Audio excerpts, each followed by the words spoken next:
नमस्कार दोस्तों, स्वागत है आपका अपने चैनल डीके की कहानी पर।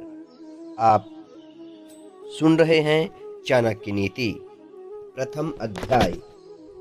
दोस्तों, आचार्य चाणक्य कहते हैं, जहाँ जीविका, भय, लज्जा, चतुराई, त्याग की भावना ये पांचों न हो, वहाँ के लोगों का साथ कभी न करें।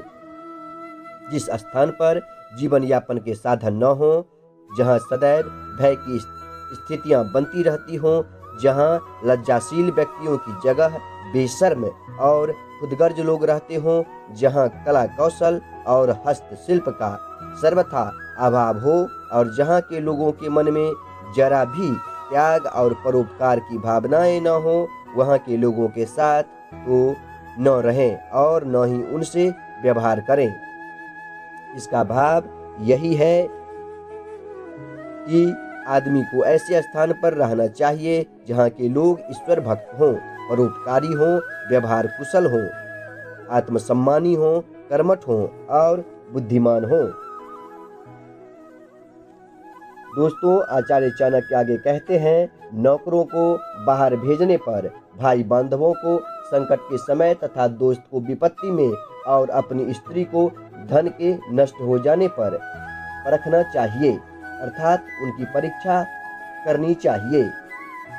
चाणक्य ने समय समय पर अपने सेवकों, भाई बंधुओं, मित्रों और अपनी स्त्री की परीक्षा लेने की बात कही है। समय आने पर ये लोग आपका किस प्रकार साथ देंगे, इसकी जांच उनके कार्यों से होती है। वास्तव में इस संसार में मनुष्य का संपर्क अपने सेवकों, बंधु बांधवों, मित्रों और सबसे निकट अपनी पत्नी से होता है। यदि ये लोग छल करने लगे तो जीवन दूभर हो जाता है। इसलिए समय समय पर अपने मित्रों, सेवकों, बंधु बांधवों व अपनी पत्नी की परीक्षा करके पहचान करना जरूरी हो जाता है कि वे उसे धोखा तो नहीं दे रहे हैं। इस संसार में मित्र और पत्नी से बड़ा सहायक कोई दूसरा नहीं होता, परंतु इनकी पहचान तभी हो पाती है जब संकट का समय उपस्थित होता है। दोस्तों, आचार्य चाणक्य आगे कहते हैं कि बीमारी में, विपत्ति काल में, अकाल के समय, दुश्मनों से दुख पाने या आक्रमण होने पर, राज दरबार में और शमशान भूमि में जो साथ रहता है वही सच्चा भाई अथवा बंधु है। आचार्य चाणक्य के अनुसार संसार में मनुष्य के बंधु बांधव तो बहुत होते हैं, लेकिन सच्चे बंधु कम ही मिलते हैं। अक्सर देखा गया है कि कुछ लोग अपना उद्देश्य यानी कि स्वार्थ पूरा करने के लिए सच्चा मित्र, सच्चा बंधु होने का ढोंग रचाते हैं और जब अपना स्वार्थ सिद्ध हो जाता है तो किनारा कर लेते हैं। सच्चा बंधु, सगा संबंधी, घनिष्ठ मित्र केवल वही है जो दैहिक, दैविक और भौतिक किसी भी प्रकार का संकट पड़ने पर काम आए। यदि व्यक्ति रोगी हो गया हो तो उसकी परिचर्या करने में और अकाल आदि पड़ने पर अपने बंधु की यथासंभव मदद करे।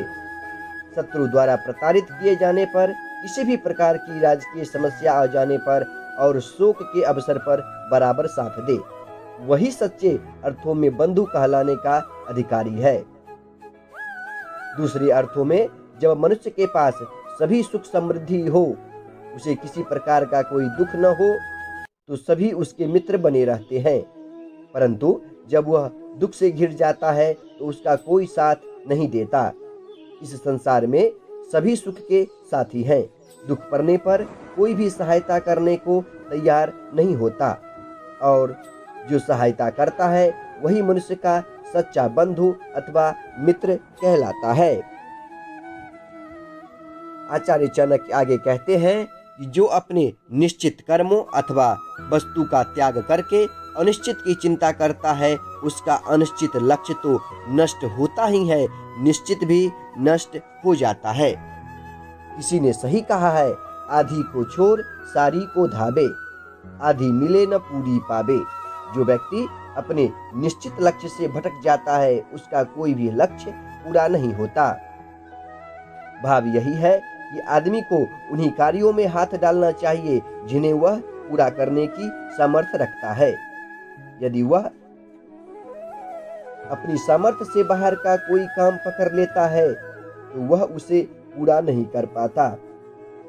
तब वह बाद में पछताता है कि उसने अपने हाथ का काम छोड़कर दूसरे कार्य को क्यों पकड़ा।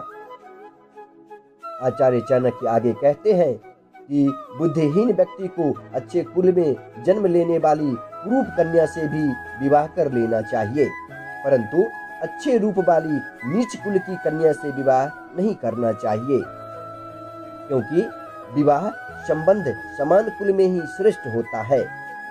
यहाँ चाणक्य ने विवाह संबंधों पर प्रकाश डालते हुए समाज को बताया है कि विवाह संबंध समान स्तर गुण वाले कुल में ही करने चाहिए। केवल रूप देखकर उसके पीछे नहीं भागना चाहिए। यह हो सकता है कि अच्छे रूप वाली युवती का पारिवारिक परिवेश उत्तम न हो, उसके संस्कार कुलीन अथवा श्रेष्ठ न हो। ऐसी पत्नी जीवन में विष घोलने का ही कार्य करती है। दूसरी ओर कम सुंदर युवती अच्छे संस्कारों में पली होने के कारण दाम्पत्य जीवन को सुखमय स्वर्ग में परिवर्तित कर सकती है।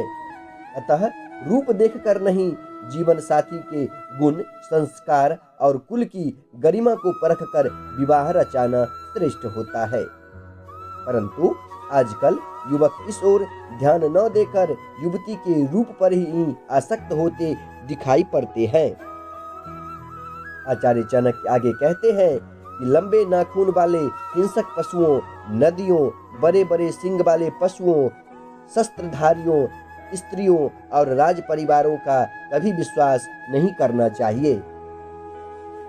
यहाँ चाणक्य लंबे पैने नाखून और सिंगधारी पशुओं के माध्यम से यही बताना चाहते हैं कि हिंसक पशुओं पर कभी भरोसा नहीं करना चाहिए। उनकी स्वाभाविक वृत्ति आक्रमणकारी होती है। वे कभी भी आक्रमण करके घायल कर सकते हैं और मृत्यु की ओर धकेल सकते हैं। इसी प्रकार नदी का वेग और उसकी गहराई के बारे में पूर्वानुमान लगाना कभी कभी भारी खतरे में डाल देता है। नदी तल में कोई गहरा गड्ढा छिपा हो सकता है और उसमें अचानक बाढ़ आ सकती है। पहाड़ों पर हुई वर्षा का जल कभी भी नदी में बढ़ सकता है। इसलिए नदी के स्वभाव के बारे में भी कभी भरोसा नहीं करना चाहिए, अर्थात अपने बचाव का प्रबंध किए बिना जल में प्रवेश नहीं करना चाहिए। यही दशा शास्त्रधारियों, स्त्रियों और राज परिवारों की भी होती है। शास्त्रधारी कभी भी अपने शस्त्र का प्रयोग कर सकता है, स्त्री कभी भी धोखा दे सकती है और राज परिवारों की स्वार्थ नीति पल प्रतिपल बदलती रहती है। अतः इनसे सदैव सतर्क रहना चाहिए। दोस्तों, आचार्य चाणक्य आगे कहते हैं, विष से अमृत, अशुद्ध स्थान से सोना, नीच कुल वाले से विद्या और दुष्ट स्वभाव वाले कुल की गुणी स्त्री को ग्रहण करना अनुचित नहीं है। चाणक्य की इस नीति का आशय यही है कि यदि विष से अमृत प्राप्त होता हो, अर्थात किसी ऐसी जहरीली जड़ी बूटी से दुस्साध्य रोग का निदान होता हो, जैसे सांप के जहर से ही सांप के काटे जाने का इलाज करने वाली दवाई बनाई जाती है, तो उसे स्वीकार करने में देर नहीं लगानी चाहिए। इसी प्रकार यदि किसी अशुद्ध स्थान पर स्वर्ण अथवा स्वर्ण से निर्मित आभूषण पड़े मिले तो उन्हें स्वीकार कर लेना चाहिए।